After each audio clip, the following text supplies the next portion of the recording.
You will all know the famous story of Jesus meeting a solitary woman at a well on a hot day. It's told in St. John's Gospel, and of course, given in even more detail in the Visions of Maria Valtorta. It's contained in Volume 2 of the 5-volume hardback set with the name The Poem of the Man-God, now available only in a 10-volume softback set with the title The Gospel as Revealed to Me. In Volume 2, from which I'm reading, of the hardback set, it's chapter 143, and its title is Photini, the Samaritan Woman. And it's a vision given to Maria Valtorta on the 22nd of April 1945. I will stop here. You go into town and buy what is necessary for our meal. We shall eat here. Shall we all go? Yes, John. You had better be all together. And what about you? You will be left alone. They are Samaritans. They will not be the worst enemies of Christ. Go. I will pray while waiting for you. I will pray for you and for them.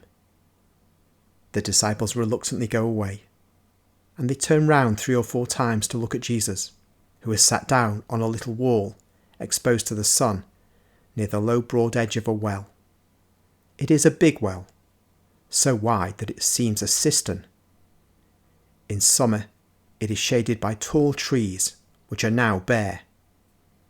It is not possible to see the water, but the little puddles and ring marks of wet pitchers on the ground near the well are clear signs that water has been drawn.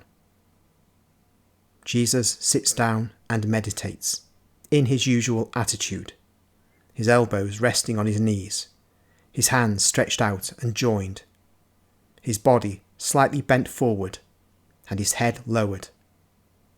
When he feels the mild warmth of the sun, he lets his mantle drop from his head and shoulders, and holds it round his waist. He raises his head and smiles at a flight of wrangling sparrows quarrelling over a large crumb of bread which someone had dropped near the well. But the sparrows fly away when a woman arrives near the well. With her left hand she is holding an empty amphora by one of its handles, whilst her right hand, with a gesture of surprise, pushes aside her veil to see who the man is who is sitting there. Jesus smiles at the 35-40-year-old woman. She is tall, with a beautiful, strongly marked figure. A Spanish type, we would say. A pale olive complexion, rather thick bright red lips, dark eyes, which are even exceedingly large, very dark eyebrows and hair, visible through her transparent veil. Also, her rather plump features are typically oriental and slightly soft, as is customary with Arab women. Her dress is a multicoloured striped robe, which is held very tight round her waist and her plump sides and breast, and then falls to the ground in a kind of wavy fringe. She is wearing several rings on her rather plump dark fingers, and bracelets on her wrists, which appear under her linen sleeves. Round her neck she wears a heavy necklace from which some medals are hanging. I should call them amulets, because they are of all shapes. Heavy earrings hang down as far as her neck and shine under her veil. Peace be with you, woman. Will you give me some water to drink? I have walked a long way, and I am thirsty. Are you not a Judean? And you ask me, a Samaritan woman, to give you a drink? What has happened? Have we been rehabilitated? Or have you been routed? A great event must have taken place if a Judean speaks kindly to a Samaritan woman. But I should say to you, I will not give you anything to punish in you all the insults the Jews have been heaping on us for centuries. You are right. A great event has taken place. And because of it, many things have changed, and many more will change. God has granted a great gift to the world, and through it, many things have changed.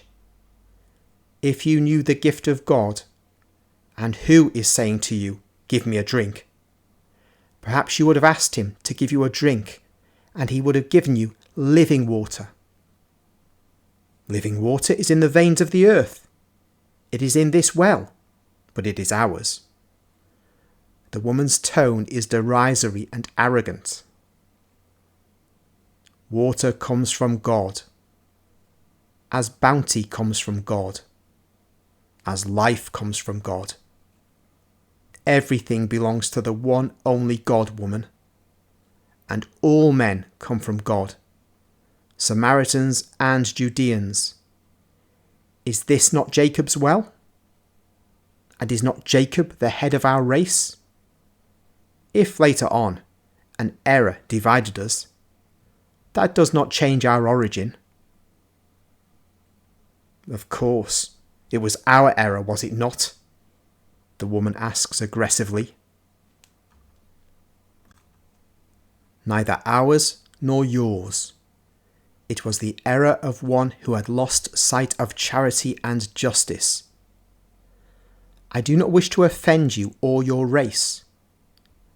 Why do you wish to strike an offensive attitude? You are the first Judean whom I hear speak thus. The others.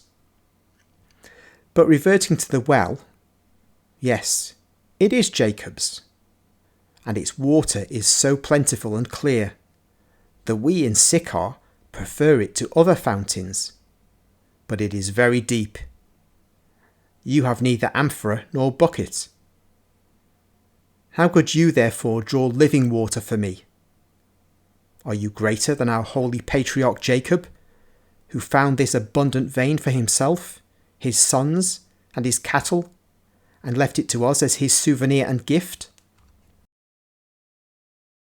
I hope, like me, you can't help being amused at this woman. She's so bolshy.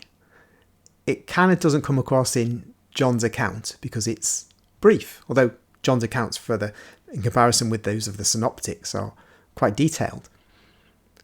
You get a hint of it in John's Gospel, but here you can see what he's hinting at. She really is feisty, as we say.